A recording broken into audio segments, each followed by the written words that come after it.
Vamp é um Corinthians que não é acostumado a empatar em casa com times, digamos assim, da parte inferior da tabela, como é o caso do Goiás. O Corinthians costuma ter bons resultados contra adversários da parte de baixo da tabela, jogando em casa, jogando ali em seus domínios. Não foi o caso de hoje. Empata com o Goiás, saiu atrás do placar, foi buscar o empate, mas ficou nisso. Corinthians 1, Goiás 1. Resultado ruim, pensando ali em termos de classificação do Campeonato Brasileiro. Vamp. Vejo como um resultado ruim pro Corinthians, né? O Corinthians mesmo buscando um empate, né? Olhando para a tabela do Campeonato Brasileiro, né? Os clubes estão ali perto da zona de rebaixamento. O Corinthians está ali a 3 pontos, né? Tem um jogo a menos de verdade, é contra o Grêmio, mas não fez uma boa partida. O Goiás, no segundo tempo, foi melhor nos 20 primeiros minutos, com a entrada do Renato Augusto, né? Do próprio Mosquito.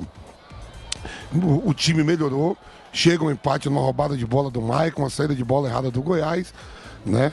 E consegue esse ponto. Quer dizer, olhando para a tabela, não foi um bom resultado para o Corinthians. O Goiás chegou em algum momento, está na zona de rebaixamento, começou a sair, né? E fica ali estacionado. O Internacional também empatou hoje com o Flamengo, fica tudo estacionado. O Bahia joga ainda na rodada, o Santos joga e o próprio Coritiba. Resultado ruim para o Corinthians. E pensando, Vamp, até mesmo no jogo de hoje, no que fez o técnico Vanderlei Luxemburgo em relação à escalação, aquela coisa toda, o Corinthians tem jogo importante na próxima terça-feira contra o Estudiantes lá na Argentina. Como é que você viu o time, a atuação dos jogadores que entraram em campo? Eu não gosto da escalação. O Corinthians jogou na terça-feira à noite, em casa, em Itaquera, né, pela Copa Sul-Americana, só voltou a jogar no sábado às 21 horas, dava assim para escalar o time titular, né, sabendo que, olhando a tabela do Campeonato Nacional, que é o mais importante de todos, dava assim para sair, tanto que entrou depois o Renato Augusto, entrou o Rojas, entrou 5 titulares, o Maicon, e desses jogadores, são todos jogadores novos, não sei o Renato Augusto, que tem, a gente sabe, problema de lesões e tudo, mas os demais sim, daria para começar assim o jogo. Exatamente, até foi o que você falou, não só dessa vez, mas em outras ocasiões também. Os jogos são muito espaçados, né? O Corinthians jogou terça-noite. Voltou a jogar, você teve quarta, quinta, sexta e sábado o dia todo para poder jogar às 21 horas. Então eu discordo dessa programação, principalmente pela situação aonde o clube se encontra. Está mais perto da zona de rebaixamento do que classificação para Libertadores. Exatamente, tem esse detalhe também. O torcedor fica ali na expectativa, comparece em bom número, leva a sério o Campeonato Brasileiro, e os clubes, não só o Corinthians, mas hoje é o caso de falar do Corinthians, mas os clubes acabam deixando de lado o Campeonato Brasileiro quando o torcedor não deixa. Você vê aí os estádios lotados, a torcida comparecendo, apoiando e tal, e aí aparece um jogo como esse, Corinthians e Goiás, com a equipe corintiana entrando em campo com um time alternativo. Você vê, Gui, quando as equipes são eliminadas da Libertadores, da Copa do Brasil, da Sul-Americana, e se tiver rodada quarta e domingo, pelo Campeonato Brasileiro, sai todo mundo para jogar, não entra com o time reserva. Exatamente. Vou começar a observar isso, vamos ver como o Corinthians vai se portar na Argentina, né? Tomara que consiga o resultado para passar para a semifinal. E eu sempre observo, quando são eliminados dessas competições, eles jogam toda quarta e domingo com o time titular. Exatamente, aí vai com força máxima, né? Eu sempre falo, às vezes passa a ser também como uma desculpa para quando vai mal. Foi mal, mas estava com time alternativo, estava com time reserva, não estava com força máxima. Então acaba sendo também uma desculpa caso aconteça um resultado negativo, ruim, um fracasso. O grande problema é que no mata-mata é aquela história, uma noite ruim, um lance infeliz de algum jogador, você pode perder classificação, vaga, ir mal. E no Campeonato Brasileiro é um campeonato de mais regularidade. Se você tiver uma regularidade, você consegue ir bem. Então tem esse ponto também. José Manuel de Barros com a gente aqui no pós-jogo, ele que narrou brilhantemente esse Corinthians e Goiás. A narração foi brilhante, mas a atuação do Corinthians não foi. E aí, Zé, 1-1, o Vamp criticando bastante essa questão da opção por um time que não seja o titular. E a atuação do Corinthians também bem abaixo, empatando com o Goiás em casa, saindo atrás do placar, buscando um empate, mas parando nisso. Fala José Manuel de Barros. Agora sim, mais uma vez, uma boa noite especial para você. Para você também, Guilherme. Meus amigos, agora no pós-jogo da Jovem Pan, depois desse terrível empate do Corinthians em casa contra a equipe do Goiás, vamos combinar, né? Apesar que, se olhando para a classificação, o Corinthians agora está em 13º lugar, coloca entre ele o Santos, que é o primeiro na zona do rebaixamento, Inter, Goiás e Bahia. Mas era para o Corinthians estar entre os 12 melhores, ali ao lado do Atlético Mineiro, que está em 11º lugar no campeonato, deixando de olhar tanto para trás e olhar um pouco mais para frente no Campeonato Brasileiro. O Luxemburgo justificou a vitória contra a equipe dos Estudiantes na última terça-feira, porque descansou jogadores titulares contra o Cruzeiro no último sábado. Mas eu acho que, para mim, e eu repito, a prioridade do Corinthians é o Campeonato Brasileiro. Ele não tem o conforto necessário na classificação do Campeonato Brasileiro para poupar jogadores visando, seja Sul-Americana ou qualquer outra competição. Eu acho que ele não está confortável o suficiente para isso. E olhando na tabela e os jogos difíceis que o Corinthians vai ter daqui para frente, né? Hoje era um jogo chave para ele buscar os 3 pontos, para se distanciar um pouco da zona do rebaixamento. Quem sabe olhar um pouco para frente, foi o que o Luxemburgo falou, no futuro nós vamos olhar para cima, não vamos olhar para baixo, mas nesse momento ele está olhando para baixo.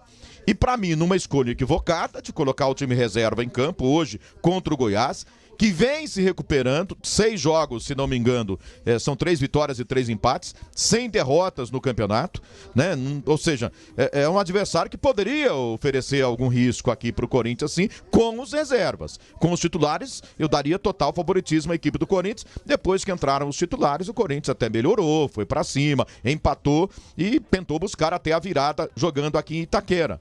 Mas o primeiro tempo, o Goiás foi muito mais perigoso. Na volta para o segundo tempo, ainda nossa senhora, o Goiás veio com tudo pra cima, jogou a bola na trave, exigiu defesa do Cássio, fez o gol, depois se posicionou no campo defensivo para ser perigoso no contra-ataque. O Corinthians demorou para efetivamente, aí entraram os titulares, precisaram se aquecer, tá muito frio hoje aqui, para finalmente o Corinthians conseguir dominar a partida. Então acho que, pra mim, uma estratégia equivocada, errada. O que o Corinthians precisava era fazer os 3 pontos hoje. Quer descansar alguns jogadores? Se ele tira o Renato Augusto apenas, eu ia entender. É um jogador com condições físicas especiais. Renato não dá para jogar terça, sábado e terça, tem clássico depois no domingo contra o Palmeiras, há uma série de coisas. Eu entenderia um jogador, mas não entrar com apenas 3 titulares no jogo de hoje. Eu não concordei, pensava assim antes do jogo e durante a partida se comprovou que foi uma escolha equivocada, pelo menos na nossa opinião. Eu acho que é errado priorizar a Copa Sul-Americana.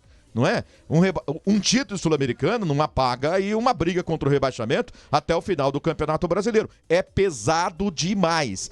Resultado foi péssimo. Para mim, a escolha de colocar reservas hoje, equivocada. Essa escolha da comissão técnica, do Corinthians, enfim, não sei se ele conversou, se o Vanderlei conversou com mais alguém para tomar essa decisão. Enfim, né? Agora tem que buscar a classificação na terça-feira. Se não vier também, não terá adiantado nada deixar 2 pontos aqui no Brasileiro em nome dessa busca de classificação pela Copa Sul-Americana, que é importante sim, claro que é, não estou dizendo o contrário, eu só acho que dava para jogar pelo menos o primeiro tempo aqui com os titulares, aqueles no segundo tempo, se tivesse com o resultado na mão, começar a mexer, descansar os jogadores principais, mas eu não colocaria reservas hoje, porque eu acho que a prioridade do Corinthians, que briga para não cair até o momento, é ainda o Campeonato Brasileiro. E já já nós vamos ouvir a palavra do técnico Vanderlei Luxemburgo. Provavelmente não, certamente será questionado sobre isso na coletiva pós-jogo. Os jornalistas estarão lá, o Márcio Reis também, porque é uma opção que, no caso, hoje terminou com 1-1 e o torcedor questiona isso. Então já teremos a coletiva do técnico Vanderlei Luxemburgo ao vivo aqui no pós-jogo da Jovem Pan e também a zona mista com os jogadores, os personagens da partida, o que vão falar as principais peças deste elenco do Corinthians. Neste momento, na tabela, na classificação, o Corinthians aparece ali na 13ª colocação, 25 pontos, a 5 do Z4, né? O Santos é o primeiro time dentro da zona do rebaixamento com 21, só que... A 4, né? A 4, isso, verdade, perdão, isso, a 4. Só que o Santos, e como o Vamp disse também, o Bahia, ainda jogam na rodada. Então essa diferença pode cair dependendo dos resultados. O Bahia enfrenta o Botafogo, o Santos encara o Atlético Mineiro. Então, em caso ali de empate, de vitória, né, se Bahia ou Santos pontuarem na rodada, essa diferença pode cair e aí na próxima rodada o Corinthians entraria contra o Corinthians um pouco mais próximo, contra o Palmeiras, né? Um pouco mais próximo da zona do rebaixamento. É uma situação bastante incômoda. Diga, Zé. Não, o Bahia tem um jogo duríssimo contra o Botafogo no Rio. O Botafogo não tá perdendo pra ninguém, né? E o Santos também tem um jogo duríssimo contra o Atlético Mineiro em Belo Horizonte, na inauguração lá da Arena do Atlético Mineiro, né?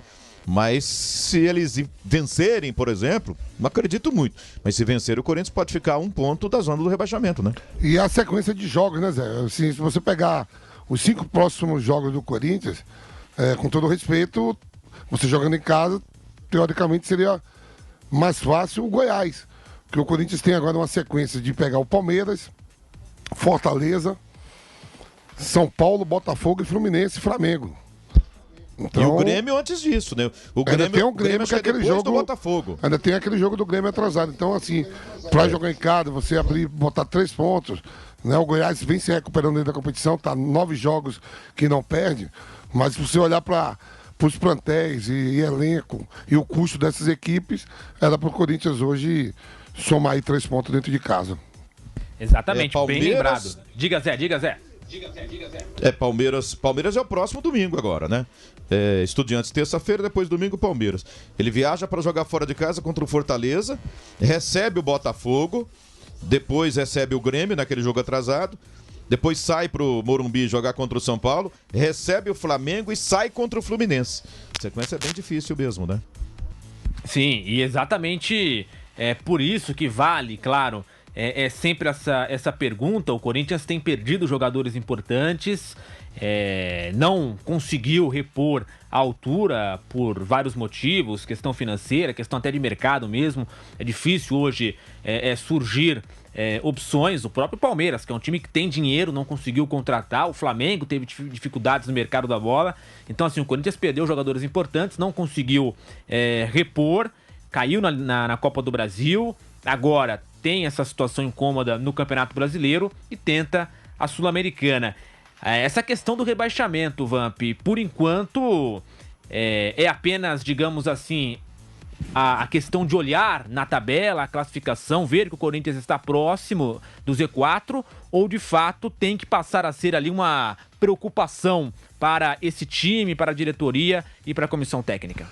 Tem que se preocupar também, né? Lógico, o terceiro plantel mais caro do país. Isso conta, você tem que contar isso também. Para onde está, na posição que está. Né? O Corinthians hoje, em termos de salário, né? de folha de pagamento, pede para o Flamengo e para o Palmeiras. Está à frente até do Atlético Mineiro, do próprio Fluminense, São Paulo. Né? Então teria que estar melhor colocado. Porque quando você tem um plantel caro, é que você tem que ter os melhores jogadores de mais nível. O Corinthians está lá embaixo na tabela. Clubes como Fortaleza, que não tem o recurso que o Corinthians tem, Cuiabá, né? O próprio São Paulo, né? o Atlético Paranaense, tudo à frente do Corinthians, olhando aqui a tabela. Né? E é um campeonato que você pega, que só tem o Cuiabá, Fortaleza, Red Bull Bragantino e Goiás, que nunca foram campeão brasileiro. Eu pego a tabela toda aqui, quase todos os times já foram campeão do Brasil, então são apenas 4 equipes que nunca ganhou o Campeonato Nacional. Né? Olhando aqui a tabela do Brasileirão, Botafogo já foi campeão, Palmeiras aqui olhando a tabela, Gui, vamos Botafogo, lá. Palmeiras, Flamengo, Fluminense, Então Grêmio. vamos lá aqui. O Bragantino está em sétimo, nunca foi campeão brasileiro. Fortaleza, Cuiabá, 3. Aí você tem mais Goiás, 4. Só. 16 clubes já foram campeão brasileiro. Então é o brasileiro mais difícil. O América. E o América, 5. Isso. 5 clubes, o América tá tão lá embaixo que nem apareceu. O Curitiba? Curitiba foi campeão. Foi campeão. Em 85. Então tá aí, Campeão 5, brasileiro. Então, quer dizer assim, é todo mundo querendo lugar, clubes que viraram SAF, clubes que estão se estruturando. E tá ali na zona de rebaixamento hoje tem 3 campeões brasileiros, Curitiba, Vasco e Santos. Então é o campeonato mais difícil dos pontos corridos dos últimos anos.